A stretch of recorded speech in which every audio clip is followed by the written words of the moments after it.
하나님 아버지 감사드립니다. 하나님은 우리에게 하나님 말씀대로 인도하시고 우리에게 형통한 복을 주시는 하나님이신 줄을 믿고 고백합니다. 우리의 노력을 넘어서서 우리의 발버둥을 넘어서서 그것 위에 계시는 하나님의 인도하심을 따라갈 수 있게 하여 주시옵소서. 우리에게 참된 형통을 주시는 분은 오직 하나님밖에 없는 줄 믿사오니 우리가 오늘 이 현장에서도 하나님의 함께 하심과 우리를 형통케 하심, 우리에게 복 주시는 그 하나님을 고백할 수 있게 하여 주시옵소서. 살아계신 예수 그리스도 이름으로 기도드립니다. 아멘. 오늘 새벽에 함께 나누실 하나님 말씀은 창세기 39장 1절에서 23절까지의 말씀을 가지고 이곳에 함께 하시는 하나님이라는 제목으로 함께 말씀을 나누시겠습니다. 우리가 어디에 있든지 간에, 우리가 어떤 현장에 있든지 간에 하나님은 우리와 함께 하십니다. 우리와 함께 하시고 우리에게 지금도 말씀을 전해주고 계시죠. 하나님이 우리와 함께 하시다는 말은 어떤 뜻을 가지고 있을까요? 함께 하신다는 말은 나를 보고 계신다. 그리고 나의 부르짖음과 나의 기도를 듣는다는 것을 포함한 표현이 바로 함께 하신다는 표현이겠죠. 내가 어디에 있든지 간에 하나님 나와 함께 하시고 나의 목소리, 나의 기도를 들으시는 하나님이십니다. 그래서 우리는 어디에 있든지 상관없습니다. 하나님 우리와 함께 하시고 우리를 인도하시는 분이 확실하기 때문입니다. 우린 오늘 이 믿음을 회복해야 됩니다. 하나님이 우리와 함께 하신다. 이곳에서도 하나님은 함께 하시고 내가 어디를 가든지 하나님은 나를 인도하고 계신다라는 그 믿음을 회복해야 합니다. 바로 이 믿음에서 우리의 삶이 출발하기 때문입니다. 우리의 현장이 바로 이 믿음 위에 서 있기 때문입니다. 우리가 가정에 있습니까? 또 직장에 있습니까? 우리가 만나는 만남 가운데 있습니까? 그곳에 바로 하나님은 계십니다. 너무나 작아 보이고 초라해 보이는 현장이라고 할지라도 하나님은 그곳에 함께 계시고 그곳에 하나님은 은혜로 인도하고 계시는 하나님이십니다. 오늘 본문은 창세기 39장 1절에서 23절까지의 말씀인데요. 그 형들이 요셉을 애굽에 팔게 되었죠. 드디어 요셉이 애굽 땅에 입성하게 됩니다. 애굽 이방 땅으로 가게 되었습니다. 당신은 이방 땅으로 잘 가지 않는 때였죠. 자기 고향에서 머물어서 그곳에서 경작하고 그곳에서 곡식을 추수하면서 거기서 삶을 영위해 나갔습니다. 그때에는 이방 땅으로 간다는 것이 긍정적인 의미가 아니라 도피를 하거나 아니면 도망을 가거나 아니면 팔려가거나 라고 하는 부정적인 상황이 주를 이루던 때였습니다. 하지만 하나님께서는 요셉이 이방 땅이었던 애굽으로 간 그 현장에까지 함께 하셨습니다. 하나님은 그 현장에까지 요셉에게 세밀한 인도를 보여주셨고 형통한 복을 요셉에게 보여주셨던 것이죠. 하나님의 역사와 언약의 성취는 요셉이 가나안 땅, 그 원래 있었던 땅에 있든 간에 요셉이 애굽 땅에 갔던 간에 상관없이 동일하게 역사하시는 하나님이셨습니다. 동일하게 하나님께서는 요셉에게 은혜로 함께 하셨고 요셉에게 은혜로 함께 하시면서 형통한 복을 주셨던 하나님이십니다. 오늘 우리는 본문을 함께 살펴보면서 어디에 있든 간에 하나님의 자녀와 함께 하시는 하나님, 하나님의 자녀를 형통한 축복으로 함께 하시는 하나님에 대해서 우리는 함께 살펴볼 수 있습니다. 우리가 오늘 처음으로 첫 번째로 볼 수 있는 것은 여호와께서 요셉과 함께 하심으로 라는 표현입니다. 오늘 2절과 3절 그리고 23절 총 3군데에 여호와께서 요셉과 함께 하심으로 그가 형통한 자가 되었다 이렇게 말하고 있습니다.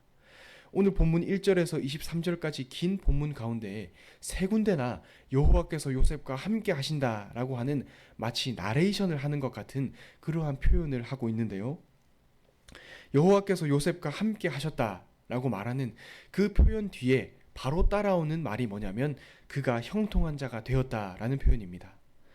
우리는 우리가 형통한 삶을 살기 위해서 우리가 어떻게든 평탄한 길을 걸어가기 위해서 노력하죠. 이러한 노력을 하기도 하고 많은 계산을 하기도 하고 세상에 많은 강의들을 찾아보면서 어떻게 하면 잘 살 수 있을까? 어떻게 하면 내 노후를 마련할 수 있을까? 어떻게 하면 내 자식을 잘 양육할 수 있을까라는 여러 가지 고민을 하기도 하죠. 하지만 오늘의 본문에서 요셉이 형통하게 되었던 이유는 바로 여호와께서 요셉과 함께 하셨기 때문입니다. 여호와께서 요셉과 함께 하셨기 때문에 그가 형통한 자가 되었다라고 본문은 분명히 말하고 있습니다. 요셉이 형통한 자가 되었다라는 표현을 세번역 성경으로 본다면 여호와께서 주님께서 요셉을 돌보셨다라고 세번역 성경에는 말하고 있습니다. 이방 땅으로 갔는데, 노예로 갔는데 하나님이 돌보면 무슨 소용이 있느냐, 결국 노예로 가서 고생하는 것이 아니냐라고 우리는 부정적으로 받아들일 수도 있습니다. 하지만 우리는 해석을 할 때에 하나님이 그 이방 땅에 갔던 요셉에게도 역사하셨다라고 우리는 기억할 수 있는 것이죠. 하나님은 그 고향 땅에만 역사하시는 분이 아니라 이방 땅, 노예로 갔던 애굽 땅에도 하나님은 손길을 뻗어서 살피시는 하나님이십니다. 이 땅에 있는 하나님만이 아니라 저 땅에도 계시고, 우리가 알지 못하는 저 먼 애굽 땅에도 하나님은 손길을 내미시고 그 요셉을 세밀히 살피시는 하나님이신 것이죠. 그래서 오늘은 요셉도 그 먼 애굽 땅이라 하더라도 형통한 자의 축복을 누릴 수 있었던 것입니다. 저 먼 땅에 아무도 알지 못하고 노예로 갔던 그 땅에 어떻게 형통한 자로 요셉은 살 수 있었을까요? 그 땅은 위기의 땅입니다. 처음 밟는 땅입니다. 그 땅은 죽음밖에 요셉을 기다리지 않고 있는 땅입니다. 하지만 요셉은 오늘 본문에서 분명히 형통한 복을 누렸다고 말하고 있습니다. 그 시작은 무엇일까요? 바로 하나님께서 요셉과 함께 하심으로라는 바로 이 표현입니다. 우린 오늘 하나님께서 우리와 함께 하신다라는 사실을 분명히 기억해야 합니다. 하나님 우리와 함께 하시죠. 그런데 어느 때 함께 하실까요? 우리가 예배 때만 하나님은 함께 하실까요? 우리가 하나님을 찾을 때에만 함께 하시는 하나님이실까요? 그렇지 않습니다.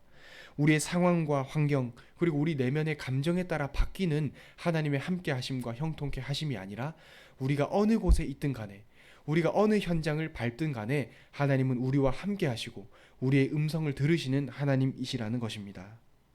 동일하게 우리를 돌보시고 우리의 부르짖음을 들으시는 하나님이십니다. 우린 오늘 그 하나님을 기억하면서 예배 자리에 나아오야 한 것입니다. 형통의 출발이 무엇일까요? 현장에서의 그 주체가 무엇일까요? 형통하게 하시는 하나님, 우리의 현장에서 우리에게 복을 주시는 하나님, 바로 그 출발은 하나님이라는 것도 우리는 오늘 기억해야 됩니다. 우리는 우리가 잘나서 우리가 노력을 했기 때문에 형통한 복이 되어졌다라고 생각할 수 있습니다. 눈으로 드러나는 게 좋으면 우리가 했기 때문이고, 좋지 않으면 우리의 노력이 부족했기 때문이라고 우리는 쉽게 생각합니다. 하지만 오늘 본문에서는 분명히 하나님께서 요셉과 함께 하셨다라고 말하고 있습니다. 그래서 그 함께 하심의 결과로 하나님은 요셉에게 형통한 복을 주셨습니다. 그래서 오늘 우리가 현장에서 구하고 바랄 것 또한 하나님으로부터 나오는 형통입니다. 우리는 나름대로 노력을 하기도 하죠. 노력을 하기도 하고 나름대로 머리를 쓰기도 하고 어떻게든 잘 하기 위해서 노력을 합니다. 하지만 우리가 궁극적으로 구해야 할 것은 하나님으로부터 나오는 형통입니다. 하나님으로부터 나오는 그 인도하심, 하나님으로부터 나오는 세밀한 역사가 오늘 우리가 구해야 하는 바로 그 기도의 제목이 되는 것입니다. 어려운 현장까지, 그 먼 이방의 현장까지 하나님의 손길이 미친 것처럼 우리의 현장 가운데에서도, 우리가 좋게 생각하는 우리의 모습 가운데에서도 우리 자신을 볼 때 좋은 모습이 있을 것이고 안 좋은 모습이 있을 것입니다. 그리고 우리 현장을 볼 때에도 내가 좋게 보는 현장이 있을 것이고 좋지 않게 보는 현장이 있을 수 있죠. 하나님이 그 현장에까지 눈길을 주시고 그 현장에까지 하나님의 은혜를 베푸시는 하나님이시라는 것입니다. 여호와께서 함께 하신다, 그래서 그가 형통한 자가 되었다라는 표현은 어떤 뜻일까요? 바로 하나님께서 다 아신다라는 표현인 것 같습니다. 하나님은 요셉이 이 먼 애굽 땅으로 와서 노예로 팔려왔다는 사실도 분명히 아시는 하나님이십니다. 그래서 오늘은 전 본문에 걸쳐서 여호와께서 요셉과 함께 하심으로 형통한 자가 되었다라고 본문은 계속해서 그 사실을 상기시켜주고 있는 것 같아요. 그래서 하나님은 이 본문을 통해서 내가 여기 그 요셉을 보고 있다, 내가 너를 알고 있다라는 표현을 계속해서 하고 계시는 것 같습니다. 먼 땅에 팔려 나온 노예로 온 요셉, 그 어려운 상황 가운데서도 하나님은 요셉과 함께 하시고 형통한 복을 주셨습니다. 하나님은 요셉의 상황을 다 아시고 요셉을 분명히 보고 계셨습니다. 그 보고 계시는 하나님께서 우리를 보고 계시고 우리의 현장 모든 그 일과 가운데에서, 모든 일상 가운데서 우리와 함께 하시는 하나님이시다라는 것을 우린 오늘 분명히 기억해야 하겠습니다. 두 번째로 그 사실을 안 요셉이 바로 오늘 하나님 앞에 섰습니다. 보디발의 아내가 요셉을 유혹했습니다. 나와 동심하자, 나와 가까이 지내자라고 하면서 요셉을 유혹했습니다. 그 요셉에게 유혹한 내용을 보니까 매일 요셉을 찾아가서 유혹했다고 되어 있습니다. 그런데 9절에 보니까 요셉이 이렇게 말을 합니다. 내가 어찌 하나님께 죄를 지으리이까 라고 고백합니다. 하나님께 죄가 되는 행동을 할 수 없다라고 그 보디발의 아내에게 말했습니다. 다른 이유가 아니었습니다.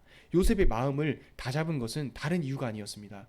나는 옳게 살아야 되기 때문에, 나는 내 성격에는 이게 맞지 않습니다 라는 이유가 요셉의 마음을 다잡았던 것이 아니라, 나의 의로서 그 행동은 할 수 없습니다 라고 말했던 것이 아니라, 요셉의 마음을 다잡았던 것은 딱 하나, 내가 하나님 보시기에 악을 행할 수 없다는 이유 때문이었습니다.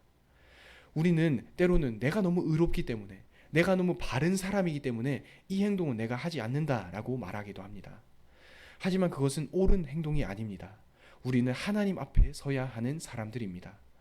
하나님께서 우리를 형통하게 하시기 때문에, 우리와 요셉에게 함께 하시는 하나님께서 우리와 함께 하시기 때문에 우리는 오늘도 하나님 앞에 서서 그 결정을 해야 되는 겁니다. 믿음의 결단을 해야 되는 겁니다. 나의 의로 결단하는 것이 아니라, 나의 믿음으로 결단하는 것이 아니라, 하나님이 나와 함께 하신다는 그 사실이 우리로 하여금 결단하게 하고 우리로 하여금 믿음을 고백하게 하는 것이죠. 왜 그렇습니까? 바로 이 현장이 하나님이 인도하신 현장이기 때문입니다. 하나님이 요셉이 애굽 땅으로 왔을 때 애굽 땅에 온 요셉을 눈을 감으셨을까요? 보지 않으셨을까요? 그렇지 않죠. 하나님은 요셉이 애굽 땅으로 온 그 여정을 다 세밀히 보고 계셨습니다. 그 보고 계시는 현장이 바로 오늘의 우리의 이 현장도 동일합니다. 우리가 어디를 가든, 이 현장에 있든, 가정의 현장에 있든, 직장의 현장에 있든, 모든 만남의 현장에 있든 하나님은 우리를 보고 계시고 우리와 함께 계십니다. 그렇기 때문에 우리는 오늘도 하나님 앞에 나는 죄를 지을 수 없다, 하나님 앞에 나는 오늘도 세밀히 인도받아야 한다라는 그 고백과 믿음의 결단을 할 수 있는 것입니다. 누명을 쓰고 결국 요셉은 감옥에 가게 되었습니다. 오늘 본문의 후반절에 보면 요셉이 그 옥에 갇히게 되었습니다. 하지만 본문은 이때다 싶어서 또 말하고 있는 것 같습니다. 요셉이 형통한 자가 되어 여호와께서 간수장에게 은혜를 베풀었다, 이렇게 말합니다. 오늘 본문에 보면 요셉이 어디를 가든지 간에 따라오는 표현이 있습니다. 형통한 자가 되어 하나님이 은혜를 베풀어 주시오 라고 하면서 계속해서 하나님이 요셉과 함께 하셨다라는 것을 이 본문을 읽는 우리에게 상기시켜 주고 있습니다. 그렇습니다. 요셉이 어디를 가든지 하나님의 손길이 함께하고 하나님의 시선이 요셉과 함께 머물렀습니다. 그래서 우리는 걱정할 것이 없는 것이죠. 우리는 고민할 것이 없는 것입니다. 낙심할 이유도 없는 것입니다. 왜냐하면 요셉의 어려움, 요셉이 이 애굽 땅에 온 것은 하나님의 큰 그림 가운데에 있는 것이기 때문입니다. 하나님은 모든 것을 합력하여 선을 이루시는 하나님이십니다. 그것을 다른 말로 하면 큰 그림을 그리는 하나님이라고 저는 표현하면 좋을 것 같습니다. 하나님은 이 요셉이 애굽 땅으로 온 것, 그리고 누명을 쓴 것, 그리고 누명을 써서 옥에 갇힌 것, 이 모든 것이 다 하나님이 큰 그림을, 그 구원의 역사를 이루시는 작은 퍼즐 중에 하나라는 것이죠. 하나님은 결국 이 요셉에게 함께 하셨고 요셉에게 형통한 복을 주셨습니다. 결국 뒤쪽에 보면 요셉을 통해서 그 보디발과 바로 왕에게 하나님을 고백하게 하는 그 큰 역사를 이루시는 하나님이십니다. 오늘의 본문을 보면서 함께 하시는 하나님은 우리로 하여금 믿음을 고백하게 하십니다. 내가 하나님께 죄를 지을 수 없다라고 요셉은 고백했죠. 결국 하나님은 우리와 함께 하시며 우리를 세밀히 인도해 나가시는 하나님이 확실하십니다. 그래서 우리는 오늘도 이 예배 자리에 나와서 하나님께 믿음을 고백하는 것이죠. 오늘 우리의 예배 현장과 우리가 나아갈 현장 가운데에서 우린 고백해야 될 하나님은 함께 하시는 하나님이십니다.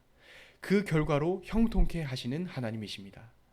우리의 수준을 넘어서, 우리의 연약함을 넘어서 하나님은 우리와 함께 하시는 하나님이기 때문에 오늘은 우리도 하나님께 엎드려서 기도하고 고백할 수 있습니다. 우리의 의와 우리의 노력을 내려놓고 하나님을 바라볼 수 있는 것입니다. 오늘의 예배 가운데 하나님을 예배하고 하나님을 찬양하는 이유는 하나님 우리와 함께 하시고 형통케 하시는 그 이유가 유일한 이유이다라는 것을 기억하며 오늘의 예배 가운데 이 현장에도 주님 함께 하심을 믿습니다. 형통케 하심을 믿습니다. 우리가 주님을 향한 믿음을 고백하게 하시옵소서라고 고백하는 모든 성도님들 되셨으면 좋겠습니다. 기도하겠습니다. 하나님 감사드립니다. 우리가 하나님이 우리를 함께 하시니 하나님이 우리에게 형통한 복을 주시니 우린 오늘도 걱정할 것이 없고 하나님께 온전한 중심을 고백할 수 있을 줄 믿습니다. 우리의 현장 가운데에서 하나님께서 우리에게 음성을 들려주실 때에 믿음으로 그 음성을 들을 수 있게 하시고 하나님 우리에게 형통한 복을 주시는 분이 맞으시오니 우리가 오늘 다른 것 바라보지 않고 오직 예수 그리스도만을 바라보게 하여 주시옵소서. 우리의 말과 고백의 그 기준, 생각과 판단의 출발이 하나님으로부터 시작되게 하시고 하나님을 향한 고백으로 우리가 오늘 이 현장에 설 수 있게 하여 주시옵소서. 살아계신 예수 그리스도 이름으로 기도드립니다. 아멘.